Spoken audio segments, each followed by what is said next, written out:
Assalomu alaykum kanalim obunachilari. Bugungi xabarlarimiz: AQSh Sog'liqni saqlash vazirligi va ijtimoiy xizmatlarning barcha xodimlari pul kompensasiyasi evaziga ishdan bo'shash taklifini oldi. Bu haqda manbalarga tayanib SVS News xabar beradi. Vazirlikning barcha xodimlari $25,000 miqdoridagi ixtiyoriy ishdan bo'shash uchun rag'batlantiruvchi nafaqa evaziga iste'foga chiqish imkoniyati haqida xabarnoma olgan.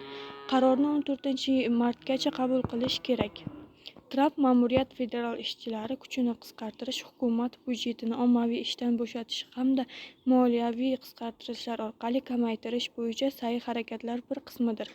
Bu jarayon asosan milliarder Ilon Mask boshchiligida Oq uyning hukumat samaradorligi departamenti yoki DAG orqali amalga oshiriladi, deyiladi xabarnomada.